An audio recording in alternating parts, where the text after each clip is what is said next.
Quel est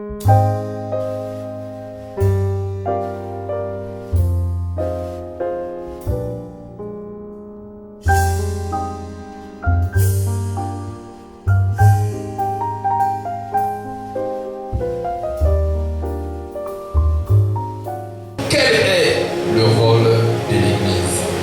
Et pour répondre à cette question, nous avons notre frère et l'administrateur de Agora de Christ, le pasteur de l'Église, l'arche Amsa, l'arche missionnaire pour le salut des âmes, l'apôtre Ferry Alaric Kemona.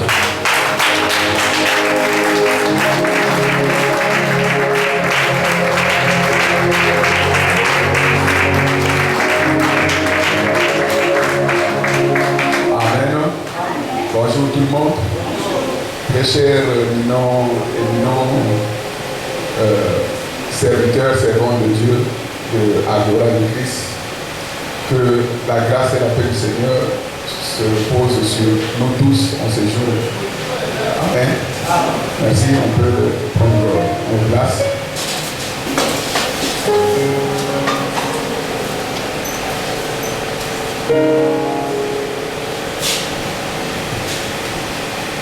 Nous disons merci à Dieu pour ce privilège qu'il nous accorde de pouvoir s'asseoir ensemble pour examiner sa parole qui nous fait toujours du bien. Et à cette même occasion, nous remercions également l'Église La Montagne de l'Éternel qui nous a prêté sa salle comme pour être pour nous une maternité qui vient donner, nous sommes venus donner naissance à notre rêve à nous tous, qui était de voir le corps de Christ au lieu de le rêver seulement par voie téléphonique, mais que les serviteurs de Dieu puissent quitter leur maison, leur lieu d'affaires pour s'asseoir ensemble avec les autres, prier le Seigneur. Et ça donne, n'est-ce pas, gloire à notre Dieu. Amen. Et également, à tout chef, tout honneur, le révérend Freddy, le porteur de cette vision. Nous devons bénir le Seigneur pour de tels hommes, que Dieu continue à les lever et à les bénir.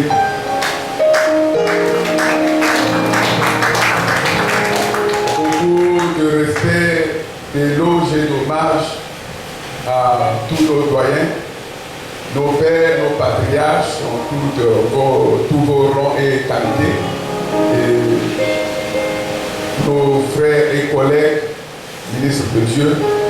Amen. Que le Seigneur nous comble vraiment dans ce travail. Merci. Il nous était donc donné de partager sur le rôle dans la problématique de l'Église, bien sûr que le thème général qui est le rôle de l'Église, le défi plutôt de l'Église dans cette conjoncture, la conjoncture actuelle.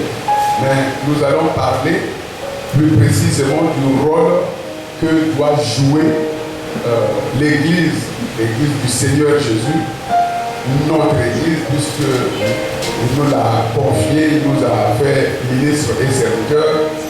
Donc, à cet effet, elle devient aussi notre Église. Amen. Quel rôle doit jouer cette Église du Seigneur Jésus-Christ dans cette conjoncture que nous avons actuellement? Déjà, d'entrée de jeu, nous disons que la conjoncture qui désigne une situation qui résulte d'une rencontre de circonstances, c'est donc un état de l'économie à un moment donné. Notre vie était en train de poursuivre son cours. Et la situation que nous traversons aujourd'hui vient à la rencontre de la vie du cours de la vie. La rencontre entre la vie, le cours de la vie telle qu'elle était en train de se poursuivre et la situation que le monde traverse actuellement, qui nous est déjà présentée par notre président, les phénomènes que nous avons, les phénomènes Kuluna. Nous parlons des Kuluna parce que c'est ce qui est chez nous, c'est ce qui se trouve dans les pays que nous connaissons, mais c'est dans les pays qui ont un peu plus de moyens, ce sont les mêmes Kuluna qui sont aussi les terroristes, ceux qui portent les bombes pour les faire exploser au milieu des gens qui, comme ici, ils prennent une machette pour aller à la rencontre des policiers même, des civils armés en armes blanches qui affrontent les militaires. Ils sont déjà dans quel esprit? S'ils avaient des moyens, ils seraient aussi des terroristes. Et tout ce que nous voyons aujourd'hui, la crise économique qui est globale, la situation de la pandémie, les nouvelles lois qui sortent tout le temps, tous les jours. Parce que quand il y a problème, les États, chaque État cherche toujours à solutionner le problème. Et même si cette solution qu'il cherche à prendre porte même à prendre la décision de fermer l'église, pour lui c'est une solution qu'il est en train de chercher. Mais nous, l'église, nous avons un autre œil. Nous regardons les choses avec un autre œil. Alors, maintenant, au vu de tout ça, tout ce qui se passe, tout ce qu'on ne peut même pas finir de citer ici là, quel est le rôle que l'Église doit jouer dans tout ce que nous voyons, dans tout ce que nous rencontrons? Amen. Alors, nous ne pouvons pas connaître le rôle de l'Église aujourd'hui sans voir d'abord le rôle de l'Église à l'origine.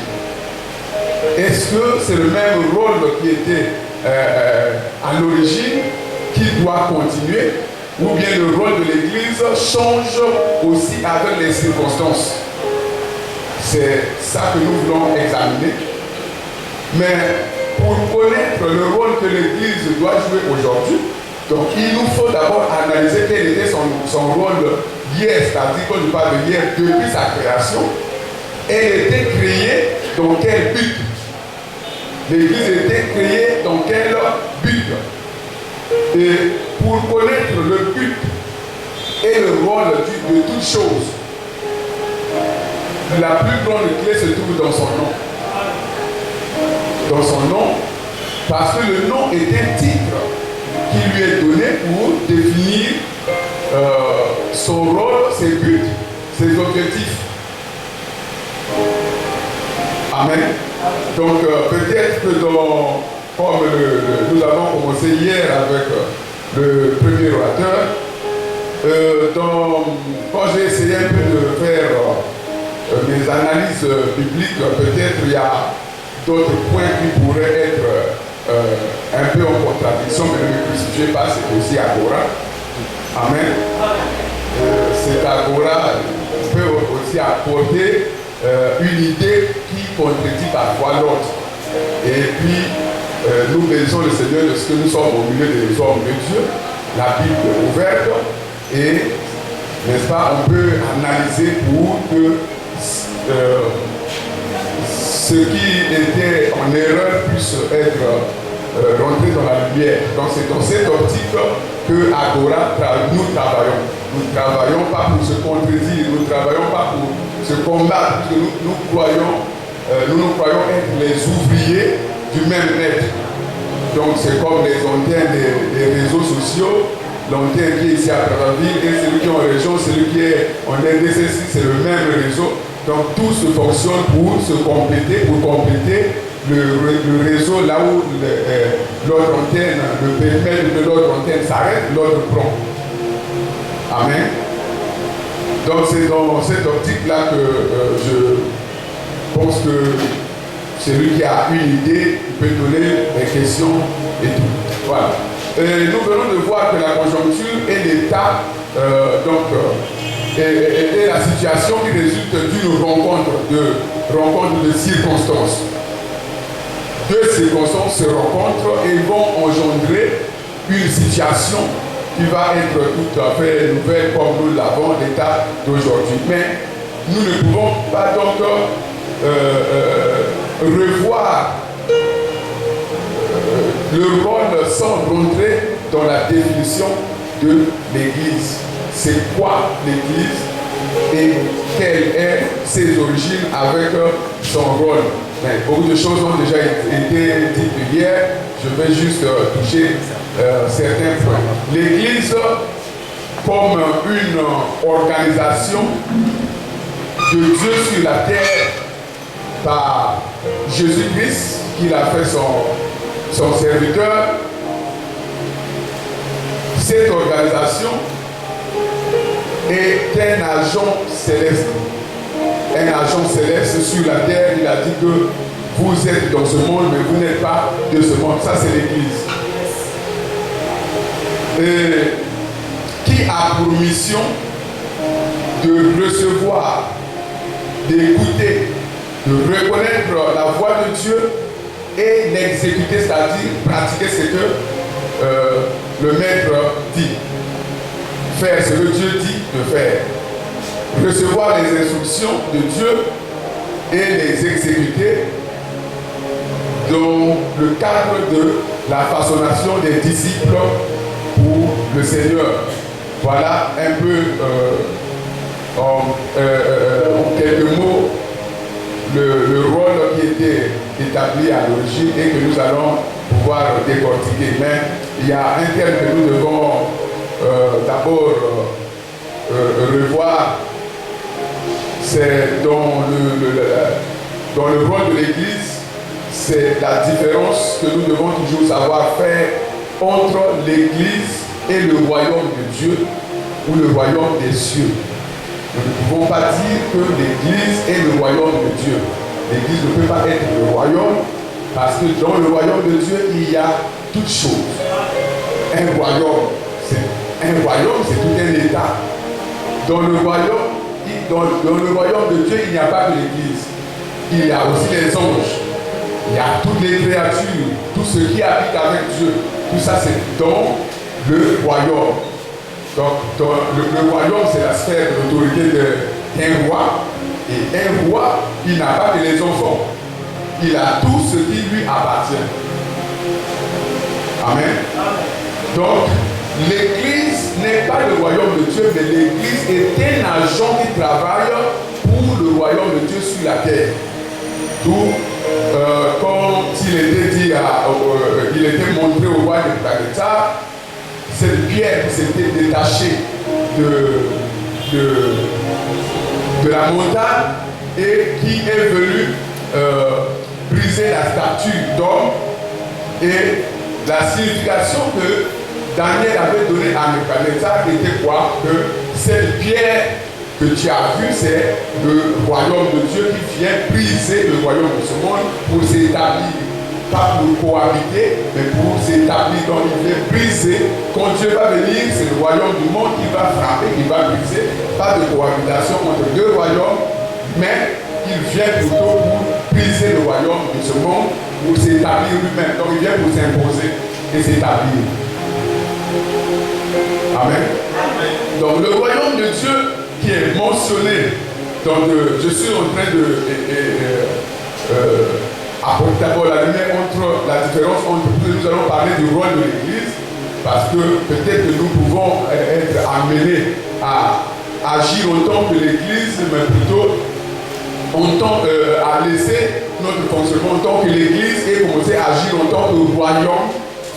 Donc voilà pourquoi je veux mettre de côté d'abord cette nuance entre l'Église et le royaume. Amen. L'Église est l'agent du royaume de Dieu qui travaille pour le royaume là sur la terre. Et ce royaume qui a déjà commencé mais qui n'est pas tout à fait accompli et qui vient, qui finira par s'accomplir. Donc aujourd'hui, c'est l'Église qui fait le travail du royaume sur la terre. Le royaume de Dieu est mentionné de nombreuses fois, de nombreuses reprises dans les évangiles, par exemple dans Marc 1, 15. Marc 10, 15, Marc 15, 43, Luc 17, je donne juste les versets, nous sommes en milieu des sachants. Luc 17, verset 20.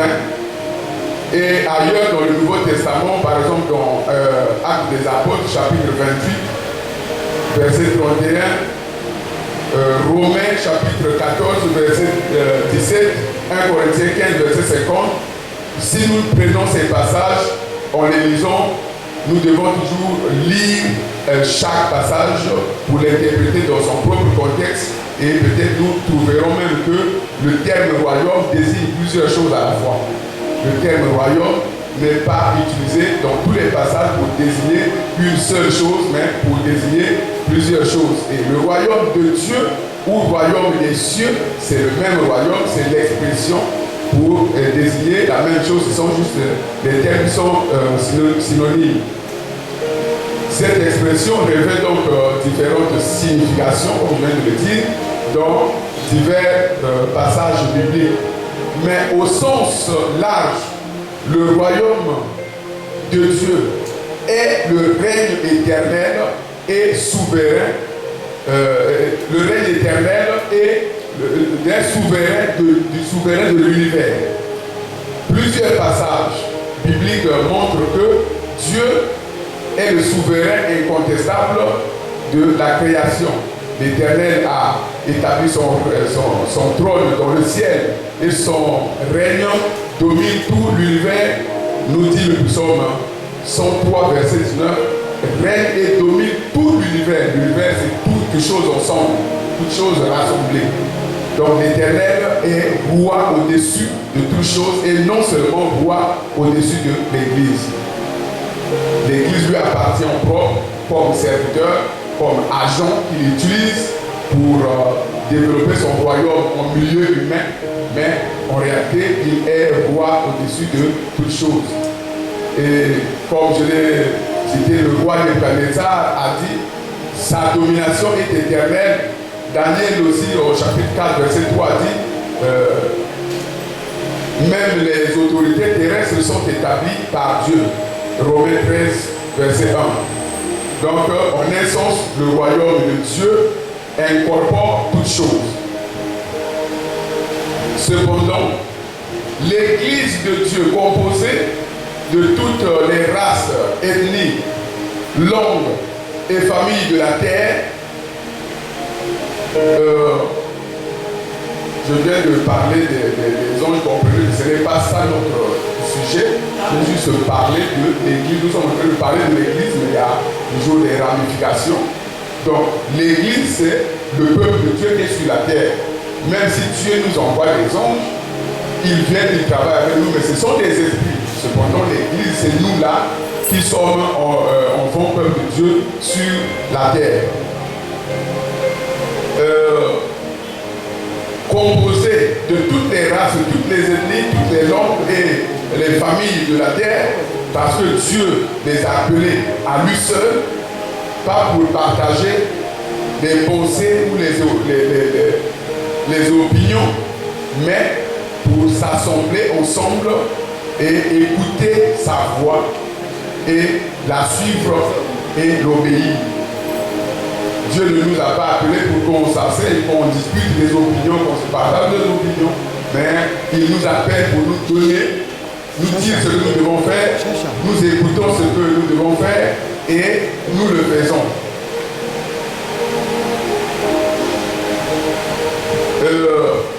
C'est donc la compagnie du peuple de Dieu appelé hors d'eux.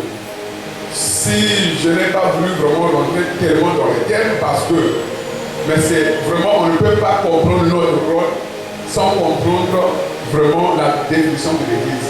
C'est difficile. Le terme Église, si nous prenons les trois mots pour bien comprendre, c'est de quoi on parle au juste. Le mot hébreu, kahal, ou le mot latin, baïta, ou le mot grec, ecclésia, désigne une classe de personnes, une assemblée de personnes. Voilà, pour comprendre ça facilement, quand le Seigneur Jésus, par exemple, dans beaucoup de choses qu'il disait aux apôtres, il leur posait la question de leur expliquer. Si le Seigneur Jésus leur parle de quelque chose, eux, les apôtres, après, ils repartaient pour lui demander, mais qu'est-ce que tu as dit là? Nous, on n'a pas compris. Mais quand il a dit dans Matthieu chapitre 16 que sur cette pierre je bâtirai mon église, eux ils n'ont pas posé la question, c'est quoi l'église? Donc voilà, c'est quelque chose qu'ils connaissaient. Mais et pourtant Matthieu chapitre 16 nous présente l'église, nous prenons comme la première mention de l'église dans la Bible. Mais les apôtres, si c'est la pomme étant la première mention, si c'est quelque chose que ils ne connaissaient pas, qui n'existait pas, ils auraient pu poser la question, n'est-ce pas, au Seigneur, mais tu dis que sur cette pierre, tu bâtiras ton église, mais c'est quoi ton église? Et ils n'ont pas posé cette question parce qu'ils savaient que ce qu'ils appellent, si nous prenons le terme français église, ou grec ecclésia, donc ils ont compris que ce qu'il appelait ici ecclésia, oui, c'est ce que nous voyons, c'est ce que les Araméens plutôt au latin, ce qui est appelé kahal, plutôt baïta, ce que les Hébreux, en hébreu, nous appelons kahal. Donc, il veut dire une assemblée de personnes qui se rassemblent, qui se retirent de leur milieu social, de leur lieu d'affaires, pour se retrouver à un certain moment, à un endroit, pour discuter des choses, des questions qui sont d'intérêt commun. Nous sommes dans une nation. La nation doit vivre en tant que nation. Nous sommes dans un pays. Le pays doit vivre en tant que pays. À part nos maisons, à part nos lieux de travail, chacun a son commerce, chacun a son travail. Mais nous avons un lieu commun, une chose commune, la vie de notre pays. Nous devons nous asseoir à un certain moment pour discuter dans quel quartier il y a ceci. Il faut, là-bas il y a ici on parle d'érosion par exemple. Et là-bas il y a un trou, là-bas il y a des accidents, là-bas il y a une guerre qui nous menace, il y a la famille. Donc toutes les situations de la vie sociale étaient discutées par ce groupe-là, cette classe-là, qui se réunissait pour discuter ces choses. Tout le terme assemblée, c'est comme nous avons l'assemblée des députés. Ce sont des gens qui amènent, chacun amène les informations de là où, de sa circonscription, et ensemble ils s'asseyent et ils discutent ces choses. Ils se partagent les idées, mais chez nous là-bas, qu'est-ce qu'on peut faire? Et cette assemblée avait d'abord existé. Voilà pourquoi les apôtres n'ont pas demandé ce que Jésus voulait faire, puisqu'ils savaient, parce qu'ils savaient que quand il a dit que je bâtirai mon église, ça veut dire je réunirai mon assemblée. Je réunirai mon assemblée. Pourquoi mon assemblée? Parce qu'il y avait une assemblée ou des assemblées partout qui étaient composées des personnes, des anciennes personnes âgées qui s'assemblaient pour discuter, quand il y a un problème, on appelait les anciens étaient établis depuis le temps de Moïse, qui venaient de toutes les tribus, des personnes de toutes les tribus, et quand il y a un problème, on confiait le problème à ces personnes-là qui étaient âgées, qui avaient de la sagesse, qui avaient de l'intelligence, et eux, ils réglaient ce problème. Donc, ce n'était pas là, il n'était pas l'église. Nous devons aussi comprendre les choses d'Israël dans les deux sens. Israël est un peuple qui était une nation qui est tout entière à Dieu. C'est différent de nous. différent de l'Église. L'Église est un corps dans une nation, dans un pays. Un pays qui n'est pas tout à fait, qui n'est pas entièrement chrétien. Un pays qui n'est pas engagé envers Dieu. Chacun de nous est engagé envers Dieu. Nous travaillons dans un monde qui n'est pas entièrement engagé envers Dieu. C'est différent d'Israël. Israël est un peuple qui est tout entier à Dieu. Donc, ils avaient des lois, leurs lois civiles, les lois de l'État qui sont données par Dieu, puisque c'est son peuple. Et ils avaient des lois cérémonielles ou cultuelles, puisque c'est le peuple de Dieu, c'est la nation de Dieu qui doit culter pour Dieu. Et quand ils font le culte de Dieu, par exemple, c'est tout le pays qui fait. Mais pour nous aujourd'hui, si nous on organise un culte, ce n'est pas tout le pays qui fait. Donc, vous voyez, maintenant, la différence entre l'assemblée d'Israël, c'est une assemblée qui est reconnue par. Donc, il respecte aussi les directives que les prophètes donnent. Puisque c'est une assemblée qui est d'abord enfant de Dieu, membre de la communauté de Dieu, qui est engagée à respecter les consignes de Dieu. C'est différent de nos États. Nos États ne sont pas des États qui sont engagés envers Dieu. Même quand Dieu parle dans les psaumes que nous pouvons lire, psaume 3.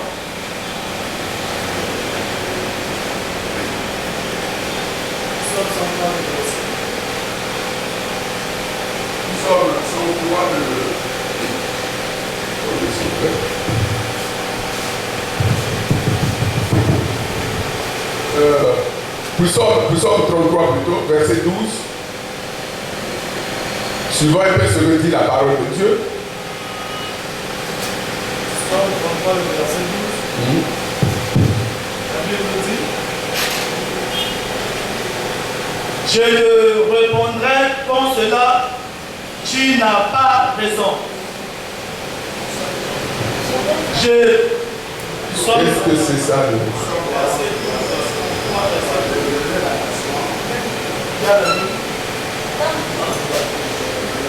Celui qui a la page peut dire. Heureuse la nation dont l'Éternel est le Dieu. Heureuse la nation dont l'Éternel est le Dieu. Heureux le peuple qui choisit pour son héritage. Heureux le peuple que Dieu choisit pour son héritage. Donc Dieu n'a pas choisi tout peuple et toute nation n'adore pas que Dieu l'Éternel. La Bible nous dit qu'il y a plusieurs dieux dans les cieux comme sous la terre. C'est ce que la Bible nous dit dans 1 Corinthiens chapitre 8 verset 5. Il y a plusieurs dieux dans les cieux et sur la terre. Plusieurs dieux et plusieurs seigneurs. Donc chaque nation est libre de choisir selon le libre arbitre que Dieu a conféré à l'homme, à tout individu, de choisir de croire ou de ne pas croire. Et chaque nation donc peut choisir d'appartenir à quel Dieu, à quel esprit. C'est comme ça que nous sommes, par exemple, au Congo, on dit que nous sommes un pays laïque. Donc, toutes les foi sont autorisées. Chacun est libre de célébrer, de prier le Dieu de son choix. Alors, donc, si nous prions tous le même Dieu, nous aurons la même façon de l'adorer. Alors, si il y a on ne peut même pas citer les religions, pas de religion. Et chaque religion est conduite par un esprit à lui servir un culte. Et si toutes les religions du monde ou de la nation, comme notre nation, si toutes les religions qui sont dans la même nation sont en train d'adorer le même Dieu, alors où tout le pays s'est engagé envers le même Dieu, alors l'Éternel, le Dieu là, c'est lui qui est le Dieu là-bas. Comme dans certains pays arabes où il y a des pays qui n'appartiennent qu'à Allah. Donc Allah est le Dieu. Maintenant, pour nous, ici, la Bible dit que heureuse la nation dont l'Éternel. Il dit bien dont l'Éternel est le Dieu. Donc, j'ai souligné ça aussi pour montrer la différence qu'il y a entre nous en tant que peuple de Dieu et Israël. entre nous, en tant que Dieu et Israël, que si nous voulons jouer notre rôle, c'est nous devons comprendre le sens, l'Église au sens de l'Assemblée de Dieu. Ce sont les députés de Dieu que Dieu a choisis, comme dans 2 Corinthiens chapitre 5, verset 18, où il nous déclare ambassadeurs. Donc nous sommes des ambassadeurs au milieu des nations pour trancher les choses de Dieu. Voilà pourquoi j'ai dit à l'entrée que nous, le rôle est d'écouter la voix de Dieu, de la reconnaître. Qu'est-ce que Dieu a dit dans telle affaire? Et voilà, nous sommes les gens qui sont, l'Église a pour mission d'écouter et de reconnaître la voix de Dieu et de suivre la voix de Dieu. Donc il y a une différence. Et si nous voulons écouter et suivre la voix de Dieu, alors là nous allons nous retrouver dans cette différence, cette grande différence entre nous et Israël. Parce qu'Israël, quand Dieu envoie, tout le peuple suit la voix et les rois. Voilà pourquoi leur roi, comme faute de temps, on ne va pas peut-être lire les passages, mais je vais prendre l'histoire qui montre clairement le rôle de l'Église. Et même là aussi, la cohabitation, si elle pouvait exister entre l'Église et le royaume de ce monde, c'est dans quel sens? C'est dans le sens exclusivement que l'État-là, le pays-là, appartient tout entièrement à Dieu. Dans 2 Rois chapitre 19, 2 Rois chapitre 18 à chapitre 19, mais nous prenons à partir du chapitre 19, à partir du verset 1er, on nous parle de l'histoire de Ézéchias, Sanguéri, qui était venu attaquer 2 Rois. 2 Rois chapitre 19, Ézéchias, qui était le roi d'Israël, qui avait déchiré les vêtements à la menace de Sanguéri, qui avait envoyé Rabshakeh. Et Ézéchias, quand le pays était son pays, lui il est le roi, son pays était sous la menace de Sanguéri, qui a envoyé son chef de l'armée. Ézéchias, face à cette menace qu'il avait, il a déchiré les habits, il pleurait. Il pleurait en tant que roi. Maintenant, Ésaïe, il envoyait le message à Ésaïe, allez dire à Ésaïe. Vous voyez, il considérait d'abord Ésaïe. Il considérait le prophète. Lui, il est roi et il considérait le prophète. Il dit, allez-y dire au prophète que la grossesse est prête à mature. La grossesse, les enfants sont prêts à sortir, mais la mère n'a pas la force. La situation est grave, la situation est là, la guerre est là. Quand il y a une guerre, il n'y a pas une victoire ou une défaite à recevoir. Et la situation est là. La victoire, le jour de la libération, c'est le jour de la bouche, c'est le jour de la libération. Le jour de la libération est là. C'est son terrible là, avec son Rabshakeh, ils nous ont déjà menacés autant d'années, mais maintenant là, il vient de se lever pour nous combattre. C'est le jour. C'est le jour où on doit se libérer d'eux. Mais la mère n'a pas la force. Qu'est-ce qu'il faut faire? Il dit, prie ton Dieu. Il demande, le roi demande au prophète, prie ton Dieu. Peut-être peut-il intervenir, peut-il avoir pitié de nous. Vous voyez, je signale là, je souligne la considération qui était du côté du roi, qui se reconnaissait comme enfant de Dieu, déterminé à obéir la voix de Dieu, et à cet effet, il respectait les serviteurs de Dieu, et il pouvait adresser une requête quand il y avait un problème. Et le prophète a prié, il a dit qu'il va recevoir, vous allez voir l'intervention de Dieu, et l'intervention de Dieu était quoi? Quand l'armée s'est approchée, puisqu'il y a eu accord entre le roi et le prophète, le roi a fait son rôle de consulter le prophète, et le prophète a fait son rôle d'annoncer la voix de Dieu, et la solution était là. Quand il y a accord, il y a solution.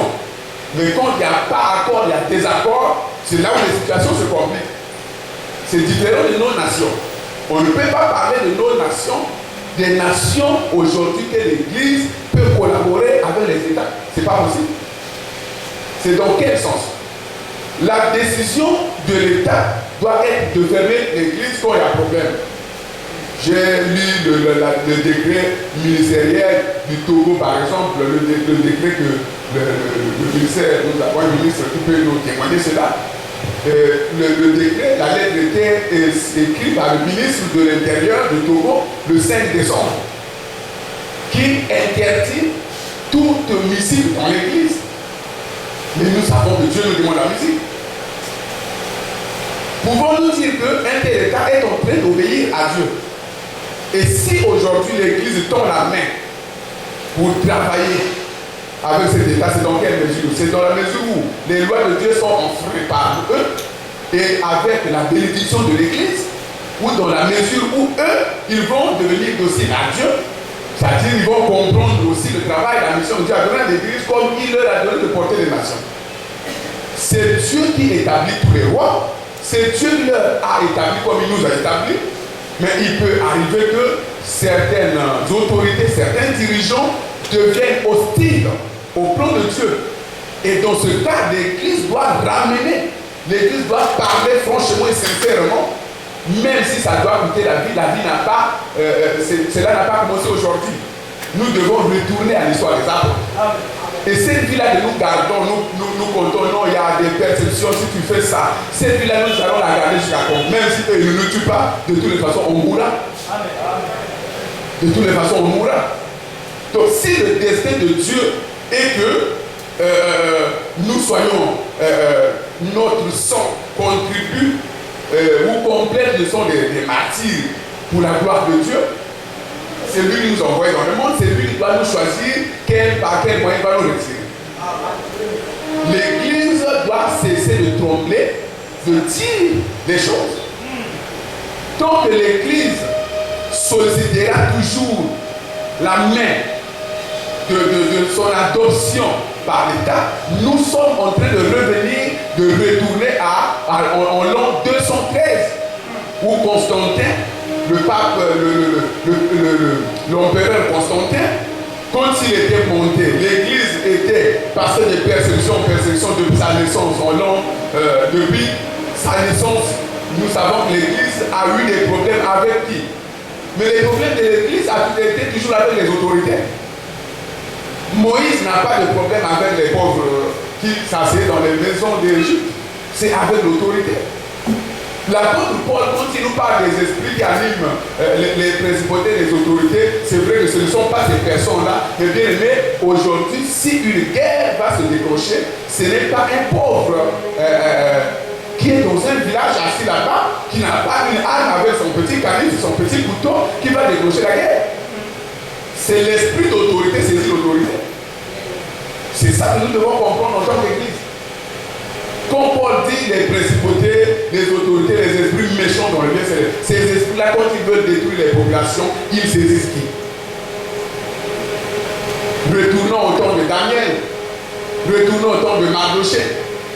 Le problème, c'est toujours, ce ne sont pas contre, la Bible, ce n'est pas contre la chair et le sang, parce que ce ne sont pas des individus, en tant qu'individus, mais des individus possédés par un esprit. Et c'est comme ça qu'un jour, le monde se verra être doté d'un homme antichrist. Ça sera quelqu'un.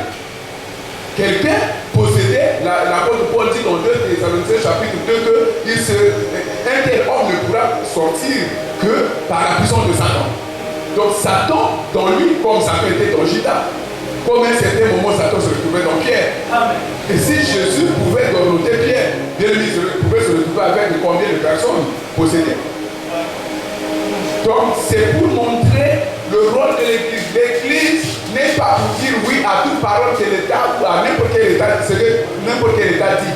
L'Église examine si c'est l'État a dit, convient à ce que le Seigneur a dit, gloire à Dieu, aujourd'hui la parole qui est donnée, et l'État aussi a donné une idée qui est conforme à la voix de Dieu. Nous avons déjà la voix de Dieu établie.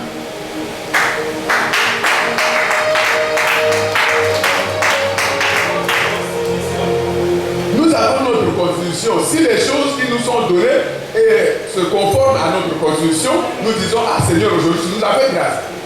Mais sinon, depuis quand on a tué l'apôtre Pierre en 67, l'apôtre Paul en 68, l'apôtre Jean, le dernier des apôtres a été en vie, qui se retrouvait dans la zone d'Éphèse, que s'est-il passé de là jusqu'à l'an 213? L'Église vivait de persécution en persécution, persécutée par qui? Par l'État. Pourquoi l'État persécutait-il l'Église? Parce que l'Église vivait une vie qu'on appellerait païen, une vie à part. Ils étaient comme les hors-sociétés. Ils vivaient pour le Seigneur. C'était des gens qui avaient donné leur vie à vivre pour le Seigneur. C'est différent de ce que nous voyons aujourd'hui. Aujourd'hui, c'est le mariage entre l'Église et le monde. Et ce mariage n'a pas commencé aujourd'hui. C'était un mariage, un vieux mariage. L'Église a tendu la main à ceux qui ne devaient pas tendre la main. Puisque l'Église est en train, l'Église est à la quête de la paix. L'Église pense avoir la paix en se rabaissant, en fléchissant les genoux. Mais si nous avons la paix de cette façon-là avec les hommes, nous ne l'aurons pas avec Dieu.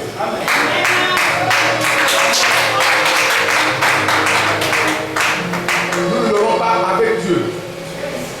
Et donc, c'est si un État qui accepte comme Ézéchias a accepté, bien aimé, et Dieu donne la solution. Je suis en train, juste comme c'est un exposé, je paraphrase des idées.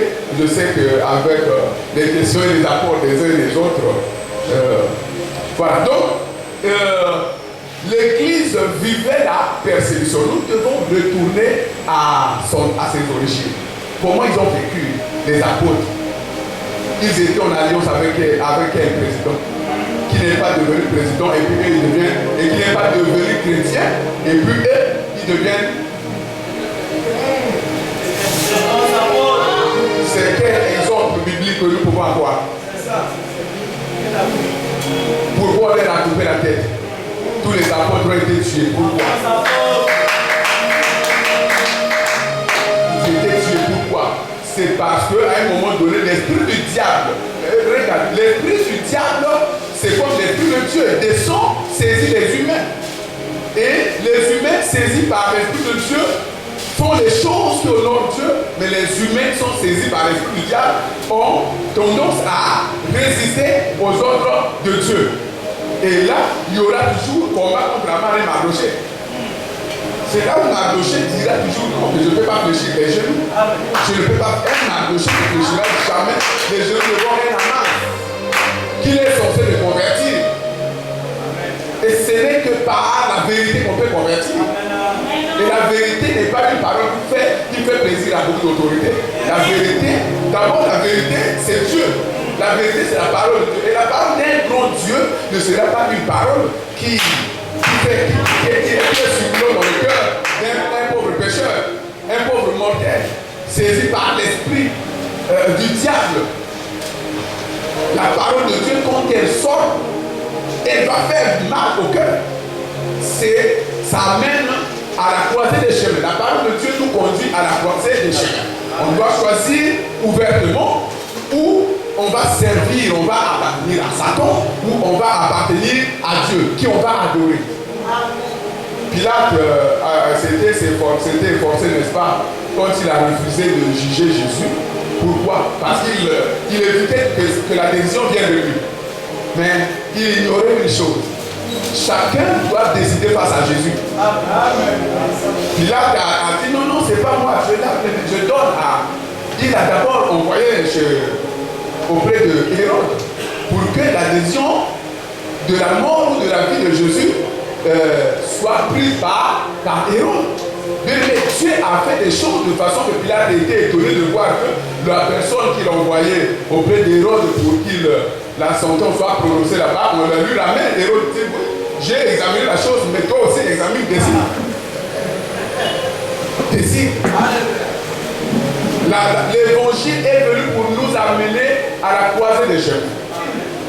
J'ai voulu aussi dire que l'église étant, j'ai présenté l'église comme étant une assemblée qui délibère pour le Seigneur, Mais le prophète Ésaïe nous présente l'Église comme étant un agent, un instrument par lequel Jésus-Christ prolonge sa vie sur la terre. Ésaïe 53, verset 10.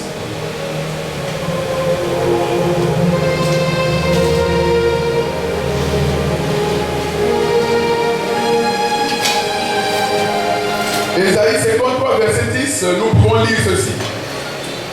Il a plu à l'Éternel de le briser par la souffrance. Après avoir livré sa vie en sacrifice pour le péché, nous savons que là c'est Jésus, il verra une postérité et prolongera ses jours. Et l'œuvre de l'Éternel prospérera entre ses mains. Amen. Là, ici, le prophète nous dit quoi? Le prophète est en train de prophétiser ce qui devrait arriver à Jésus. Il dit que il a plu à l'Éternel de Jésus, de briser Jésus par la souffrance. Après avoir livré sa vie, la vie de Jésus, en sacrifice pour le péché, maintenant, il verra quoi? Il verra une postérité. Quelle est cette postérité qui va émerger de la mort de Jésus? C'est l'Église. Il verra une postérité qui va émerger, une postérité qui va sortir. Et c'est par cette postérité qu'il prolongera ses jours. Donc Jésus, et aujourd'hui, Jésus n'a pas besoin d'être encore physique, mais Jésus est physique par l'Église. Il a dit sur la croix, il a dit quand il parlait sur la croix qu'il vous est avantageux que je m'en aille.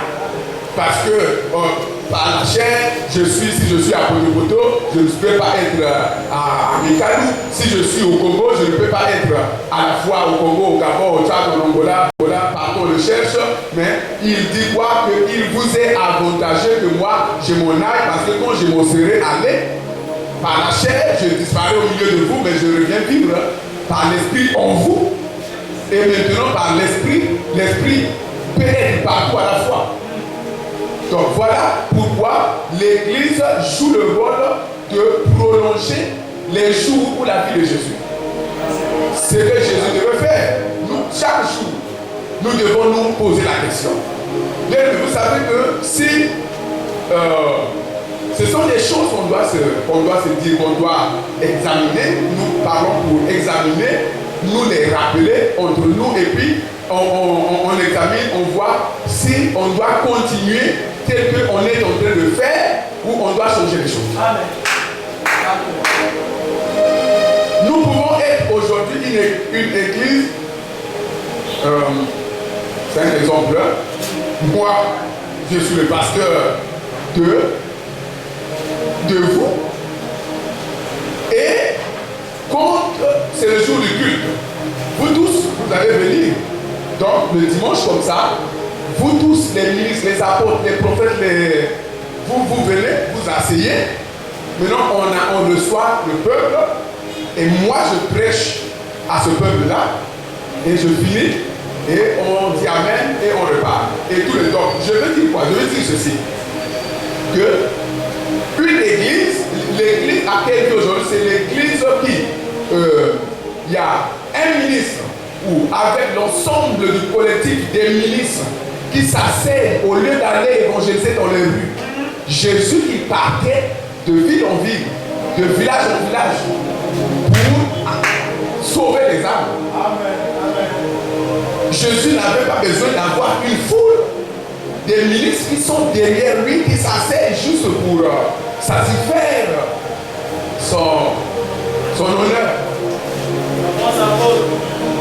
Parce que entre nous, hommes de Dieu, ça fait quand même bon quand on est, moi je suis là assis et puis il y a un staff de ministre qui est là. Vous voyez que quand les gens viennent, ça fait de l'honneur, ça c'est vrai. L'Église a dit quoi? Que quand l'homme cherche la croissance, la multiplication, c'est pour satisfaire son orgueil. Pourquoi ne pas prendre ces membres-là, ces ministres, les déployer Si l'Église jouait le rôle de déployer, mais bien aimé, les nations que Dieu nous a confiées de gagner, de faire des disciples, nous allons les faire des disciples comment? Nous vivons dans les 4 murs. Chaque ministre doit se poser la question, chaque jour, est-ce que aujourd'hui, si Jésus était vivant, est-ce qu'il serait en train de faire ce que je fais? Puis Paul a dit que si je vis, ce n'est plus moi qui vis, c'est le Christ qui vit. Maintenant, quand le Christ vit en moi, là, qu'est-ce qu'il est en train de faire? Christ serait là en train de s'asseoir chaque jour, chaque semaine, chaque mois. Hein?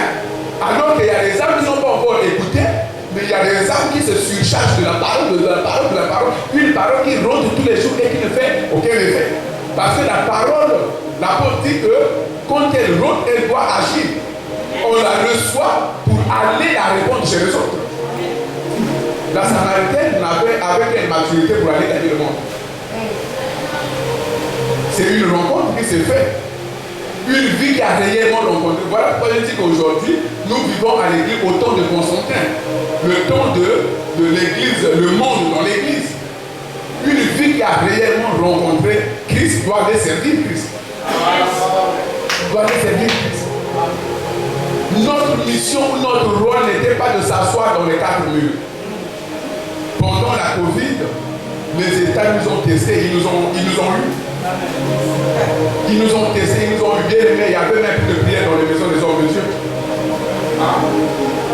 Parce que les églises sont fermées.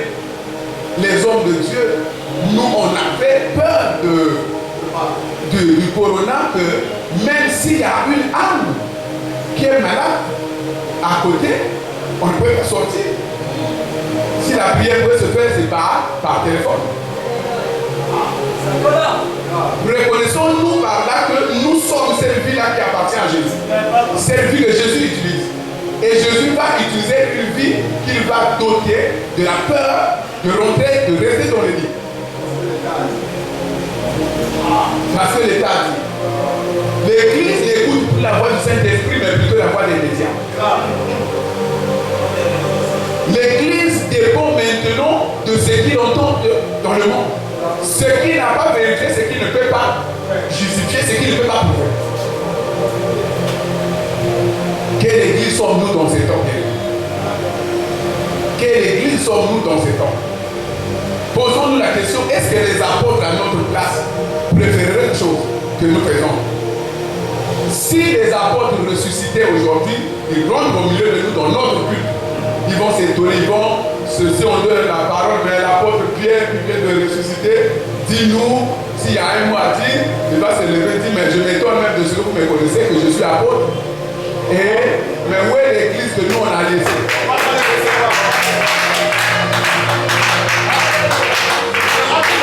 Il va nous poser la question, où est l'église que nous on avait commencé? Il va même se poser la question, est-ce que c'est Jésus qui était déjà revenu à faire une autre église, à déjà lever cette église et ils avaient commencé? Mais ça n'a pas bien reçu. Très cher ministre de Dieu, l'église vit sur la terre pour prolonger les jours de Jésus. C'est un verset que nous devons remuer dans notre cœur. Lorsque Dieu dit qu'il a plu à l'Éternel de le briser Jésus par la souffrance, après avoir livré sa vie en sacrifice pour le péché, il verra une postérité et prolongera ses jours. Donc les jours de Jésus qui s'étaient coupés à bas âge là, mais non, Jésus ne les regrette pas parce qu'il sait que j'ai laissé un peuple, j'ai fait un peuple, par ce peuple je prolonge mes jours.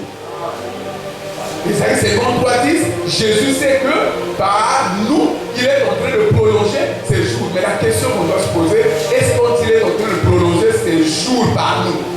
Est-ce que c'est la même mission qu'il fait? Ou bien il a déjà changé la mission? si on examine ça, on évalue ça, on va revenir, on va arriver tous à la solution peut-être au résultat du frère Branham quand j'étais en train de lire un peu sa biographie. Quelqu'un que Dieu a appelé de baptiste pour suivre le pentecôtisme et qui a refusé, mais qui part en retraite pour prier dans les montagnes et quand il sort là-bas, ce n'est pas Dieu qui confirme la voie qu'il avait désignée, mais c'est Dieu qui change la voie. Là, il faut se poser la question, quel est l'esprit malade? Parce que l'esprit de Dieu, comme dans Jonas, bien aimé, ne vient pas pour dire que bon, d'accord, comme toi tu as choisi Nini, Tarsis, va là-bas. Il te ramène là où tu avais parlé avant. L'esprit de Dieu, c'est l'esprit qui nous ramène au premier amour. Comme s'il nous avait appelé, quelle était la mission. Et c'est cet esprit-là. Dieu ne va pas aujourd'hui changer la mission de l'église parce qu'il y a la Covid.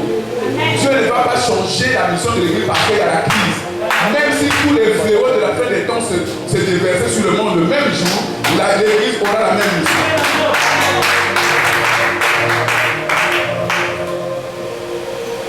Ce qu'il dit, nous parlons du rôle de l'église. Ce qui, dans la conjoncture actuelle, bien sûr. Mais qu'est-ce qu'il avait dit à Paul, acte 9, verset 15?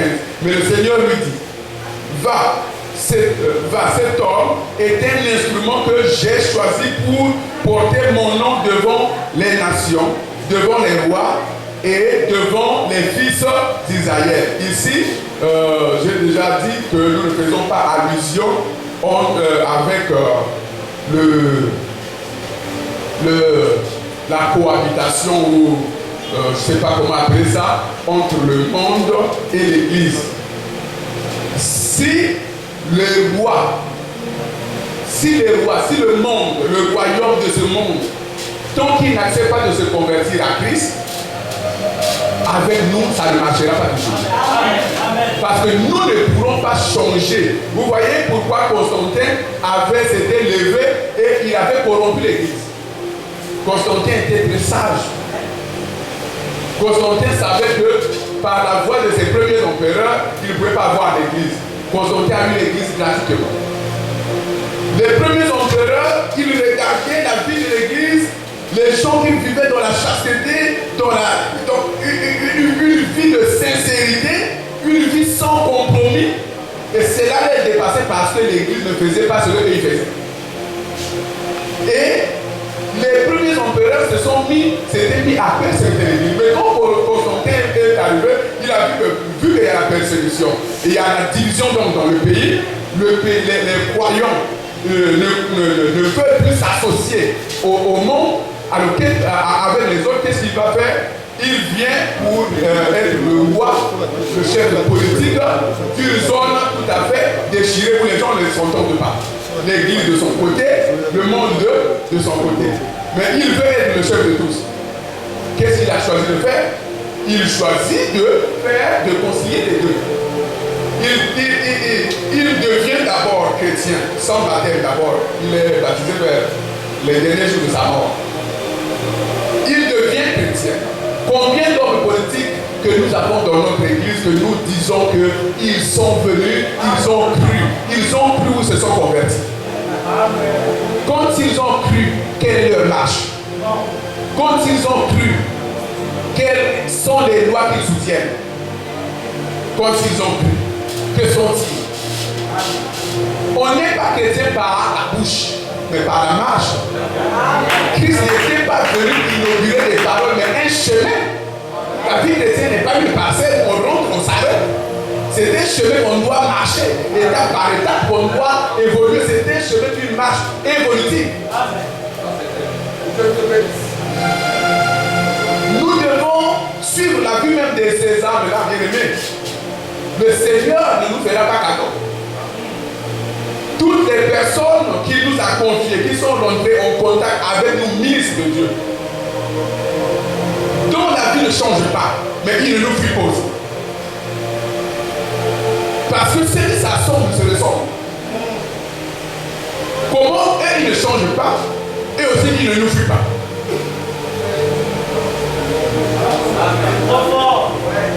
La parole qu'on prêche, c'est de l'alcool qui tombe sur la blessure. Et ça va soigner. Mais eux, ils reçoivent cette parole tous les jours. Ils sont habitués à cette parole. Cette parole n'est pas du Seigneur. La parole du Seigneur change les vies. La parole du Seigneur change les vies. Nous, on a même changé, on a même pensé que quand on parle de miracle, il a dit ma prédication et ma parole n'est pas fondée sur des discours, mais sur une démonstration d'esprit et de puissance. Et nous, on a pris le volet de puissance et qu'on a d'abord mal défini et pensons que c'est seulement à faire tomber les gens par terre. Quand je prêche, quand les gens tombent, aujourd'hui, nous, on serait même fiers que si, en tant que ministre de Dieu, je rentre dans le marché, même les vendeurs auprès desquels je suis venu acheter, ils tombent d'abord, et puis ça fait notre... C'est ça, c'est ce que nous appelons l'onction. Mais l'onction des apôtres n'était pas testée par rapport au nombre de personnes qui tombent au culte, mais par rapport aux personnes qui décident de suivre le Seigneur.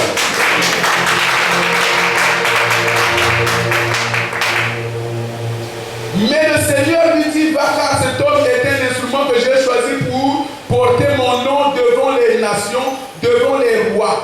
Paul a pour mission d'aller effectivement devant les rois pour leur apporter la parole. Quand je parle de Paul, je parle de nous, puisqu'aujourd'hui il ne s'agit plus de lui, c'est de nous qui sommes en train de par lesquels le Seigneur prolonge la vie. La même vie qu'il a fait avec Paul, le même travail, il le fait maintenant par nous. Et d'aller devant les rois, pas pour solliciter un accord, une entente, comme l'homme de Dieu, son 13, il avait fait, Constantin l'avait fait.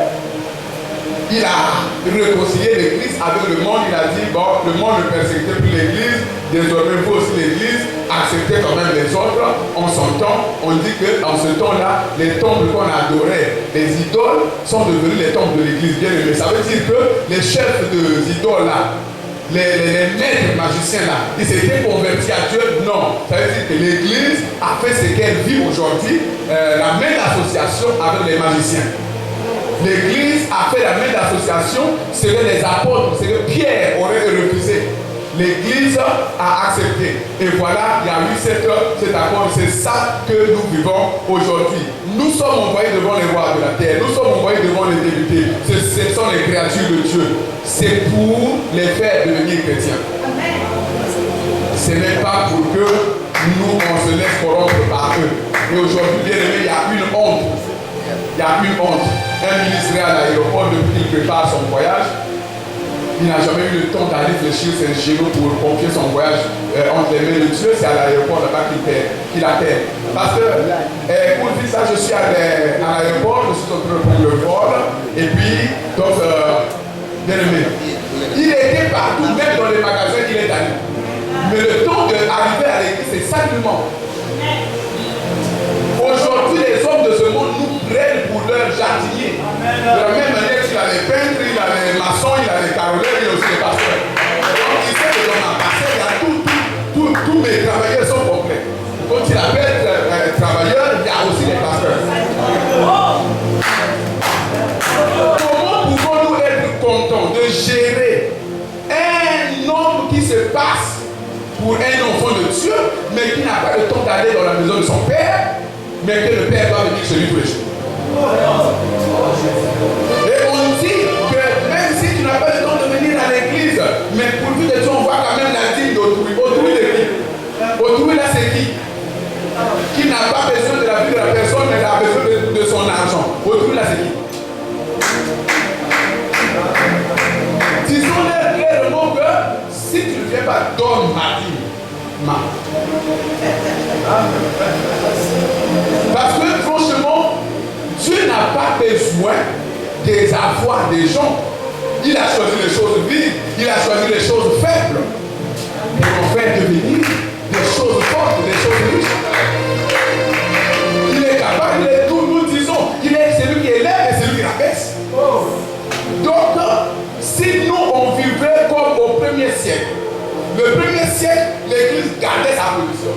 Le monde devait nous suivre. Parce que l'Église, au premier siècle, c'était quoi? Ils n'acceptaient pas ce que le monde disait. Ils maintenaient leur position. Et le l'église croissait.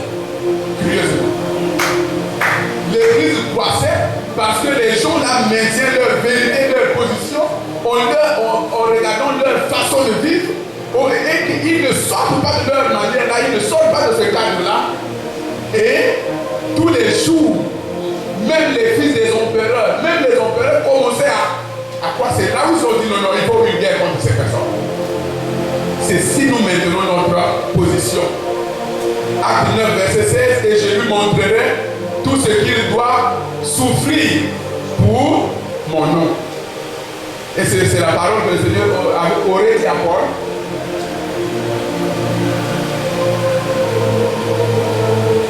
Ah oui, merci. Merci maman en tout cas. Moi je ne parle pas beaucoup à la maison, mais quand il s'agit des choses de Dieu, le Dieu de nos pères qui t'a destiné à connaître la volonté. Acte 22, verset 14. Acte des Apôtres 22, verset 14. Le Dieu de nos pères qui t'a destiné à connaître la volonté, sa volonté, connaître sa volonté, avoir le juste. L'Église doit connaître la volonté de Dieu. L'Église doit continuer de voir le juste qui est Jésus. Est-ce que le Jésus là qu'on avait vu lors de notre dernière c'est pas conférence ou quoi là, est-ce que le juste là on continue de le voir? Voir le juste et entendre les paroles de sa bouche. Connaître la volonté de Dieu, voir le juste et entendre les paroles de sa bouche. Donc Paul devait entendre la voix de Dieu et voir ce que Dieu lui montrait. Entendre ce que Dieu va dire, voir le chemin que Dieu va lui montrer.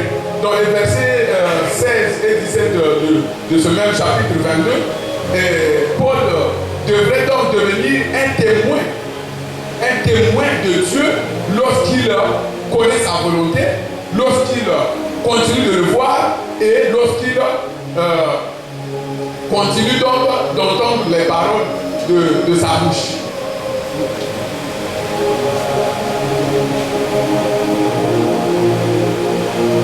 Galates chapitre 2, verset 20 nous dit que j'ai été crucifié avec Christ et si je vis, ce n'est plus moi qui vis, mais c'est Christ qui vit en moi. Si je vis, l'Église, c'est le membre donc du royaume de Dieu qui est là temporairement pour maintenir la liaison entre sa créature et lui. C'est par nous, bien aimés. C'est par nous que Dieu doit parler. C'est par nous que le monde doit connaître la volonté de Dieu. C'est par nous, c'est nous qui devons leur apporter, c'est nous qui devons leur dire comment le corona va finir. Ce n'est pas eux.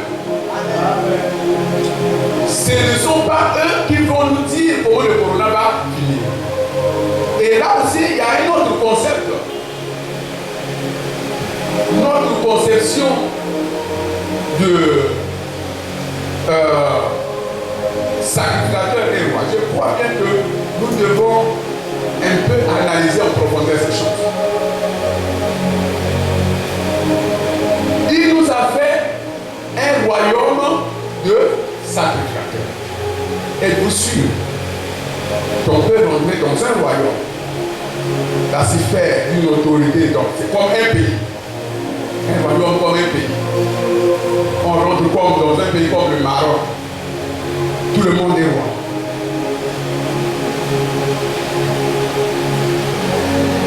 Cher Église de Dieu, je donne une compréhension personnelle de cette parole de la Bible. Il nous a fait un royaume de sacrificateurs. Ça ne veut pas dire que chaque chrétien est sacrificateur et chaque chrétien est roi. Mais ça veut dire que nous étant un royaume de Dieu, Dieu a des enfants qui sont des rois, Dieu a des enfants qui sont des sacrificateurs. Je crois que cette approche est plus convenable, définit le texte. Et cela nous laisse comprendre que si nous sommes des rois et des sacrificateurs, c'est-à-dire Si l'un a reçu la royauté, c'est l'administration, c'est la politique. C'est la gestion de la cité. Il y en a qui ont le don de gérer la cité. Mais il y a les sacrificateurs, c'est-à-dire ceux qui ont reçu l'onction du sacerdoce. Et ça fait de Dieu un père qui a toute une famille complète, et les pauvres, et les riches, et les politiciens, et les militaires, et les enseignants, et les civils, et les prophètes. C'est ça que veut dire un royaume de sacrificateurs. Nous sommes un royaume de sacrificateurs. Donc nous sommes des prophètes et des rois. En tant qu'enfants de Dieu, nous sommes un corps complet. Vous ne voyez pas que ça définit la complémentarité du corps. C'est là où je suis rentré dans la confusion de l'Église. Parce que l'Église confond son rôle, c'est lorsqu'on commence à confondre déjà les types. Parce que si je suis docteur, et que, n'est-ce pas, que c'est comme ça que dans nos hôpitaux africains, comme dans tous les services, il y a plus de meubles que de bien. Pourquoi? Mais c'est parce que les gens se sont...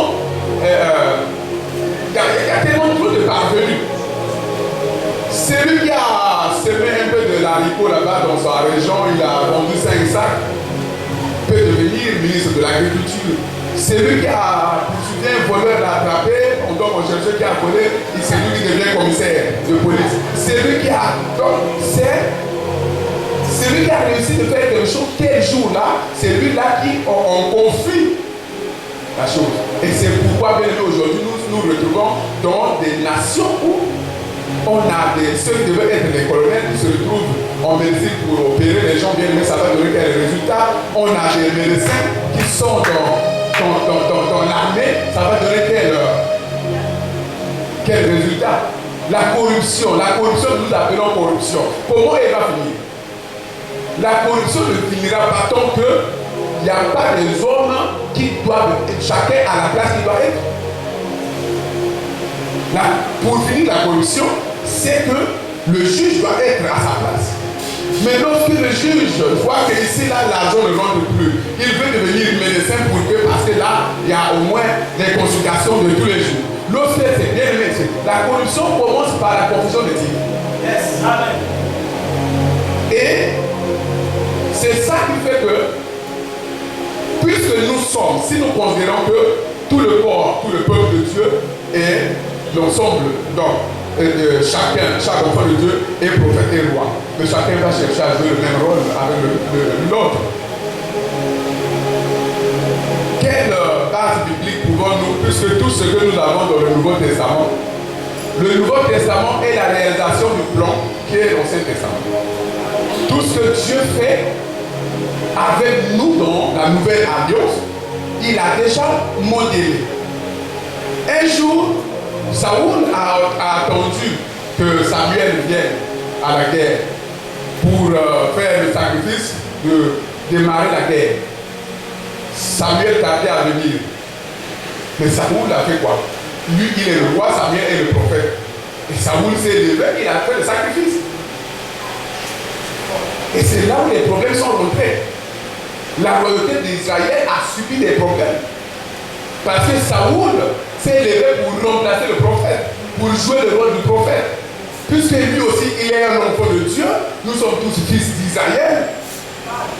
Nous sommes tous fils d'Israël.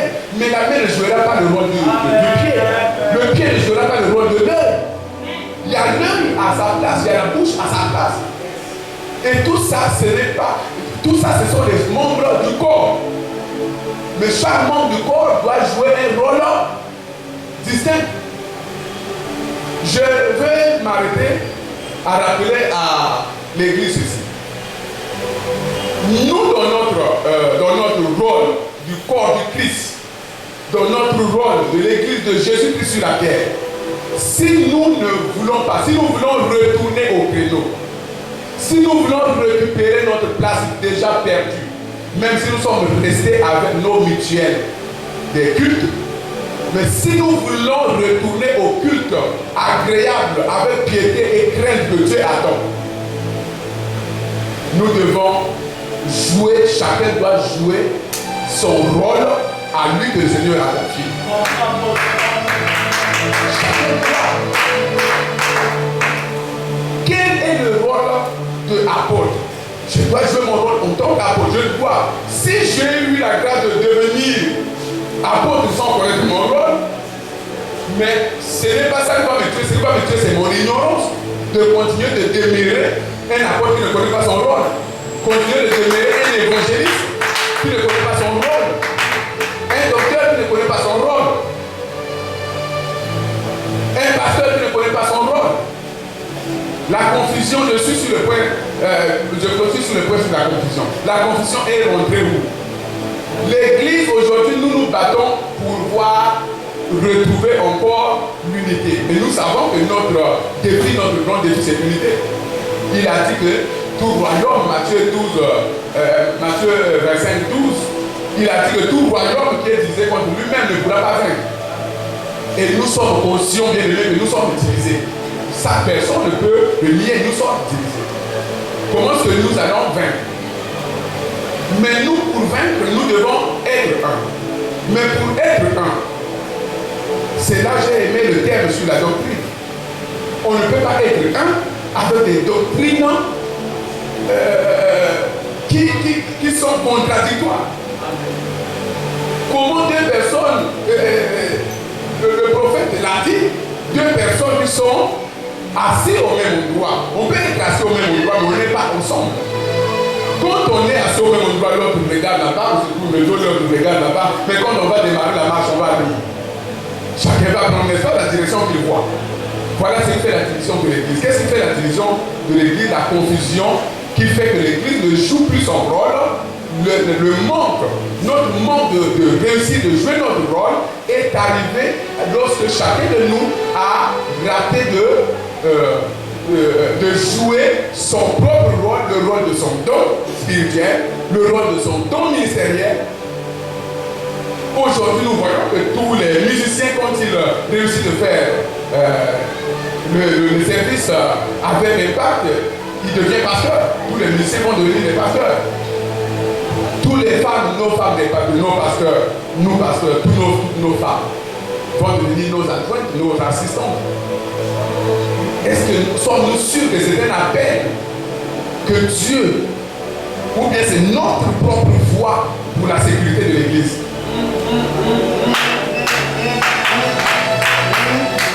Parce que toutefois que nous avons une personne qui est en train de fonctionner dans un poste qui n'est pas placé par le Seigneur, il deviendra automatiquement un agent du diable auprès du Seigneur.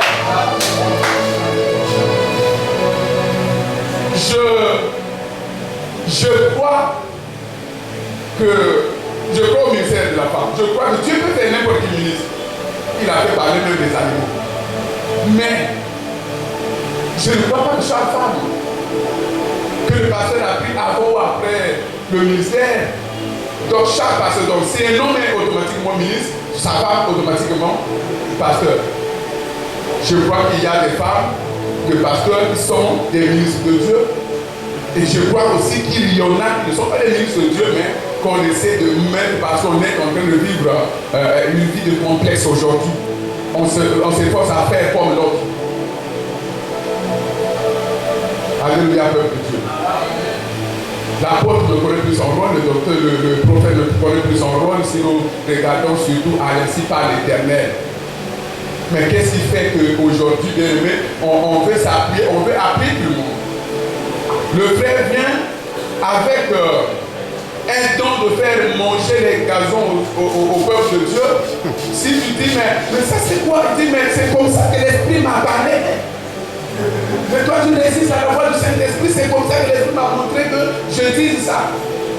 Mais est-ce que ce que tu dis là est conforme aux Écritures? Tu dis donc, tu penses qu'on va continuer seulement avec... Donc tu ne peux pas dire une nouvelle chose. Mais si nous devons suivre toute nouvelle chose que Dieu va nous dire, nous allons nous retrouver en dehors de ce qu'il avait déjà dit.